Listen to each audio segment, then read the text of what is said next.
কক্সবাজারের টেকনাফের শাহপুরের দ্বীপ এবং সেন্ট মার্টিন দ্বীপের মাঝামাঝি নাফ নদীর যে মোহনা রয়েছে সেখানে আজকে দুপুর 12:30টার দিকে টেকনাফের স্থানীয় কিছু জেলে মাছ ধরছিলেন। এরকম পরিস্থিতিতে মিয়ানমারের দিক থেকে আরাকান আর্মির একটি দল স্পিডবোট নিয়ে আসে এবং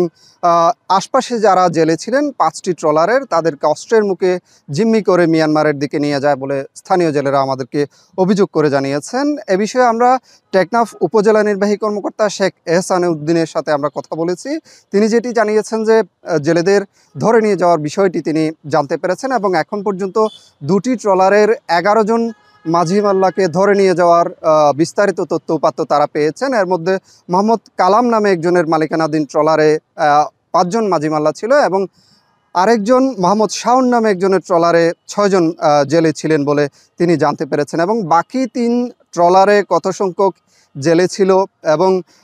সেই ট্রলারগুলোর মালিক কারা সে সম্পর্কে এখন পর্যন্ত বিস্তারিত তথ্য তারা এখনও উপজেলা প্রশাসন পায়নি এবং এ বিষয়ে তারা আসলে তথ্য সংগ্রহের কাজ করছে বলে উপজেলা নির্বাহী কর্মকর্তা আমাদেরকে জানিয়েছেন। তিনি যেটি জানিয়েছেন যে জেলেরা মূলত এই খবরটি জানিয়েছেন যারা অপহৃত হয়েছে এই ধরনের যে 2 জন মালিক তারা শনাক্ত করতে পেরেছেন, যে 2 জন মালিকের সাথে তাদের কথা হয়েছে তারা মূলত নিশ্চিত করেছেন যে সেখানে 5টি ট্রলার ছিল এবং 5টি ট্রলারের মাঝি মাল্লাদেরই তারা অপহরণ করেছে এবং টেকনাফ এবং শাহপুরের দ্বীপের স্থানীয় যারা জেলে রয়েছেন তাদের অনেকের সাথে আমরা কথা বলেছি। তারা বলছেন যে এই যে নাফ নদী মাঝখানে দীর্ঘ সময় আসলে এই নাফ নদীতে 2017 সালের পর থেকে নাফ নদীতে মাছ ধরা বন্ধ ছিল এবং সম্প্রতি কয়েক মাস আগে সেখানে আবারও মাছ শিকারের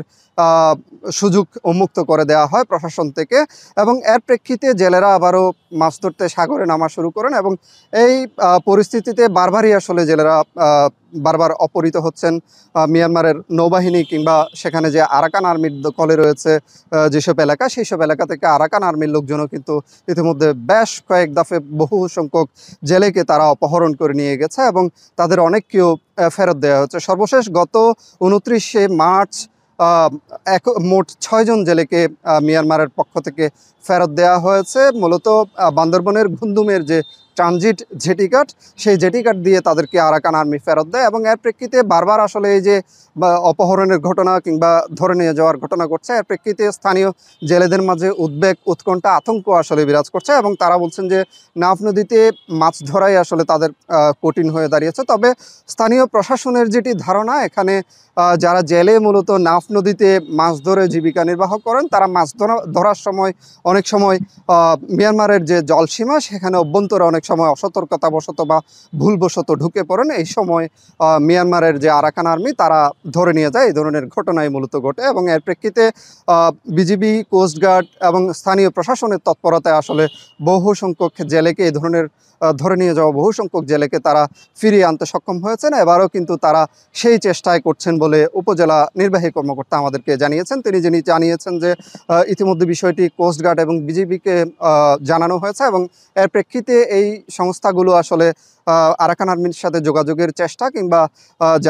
যাদেরকে ধরে নিয়ে যাওয়া হয়েছে তাদেরকে ফেরানোর চেষ্টা তারা করছেন এবং তারা যাতে ফিরেন এটি নিয়ে তারা আসলে সেখানকার যেসব জেলে পরিবার রয়েছে তারা যেমন উদ্বেগের মধ্যে রয়েছেন,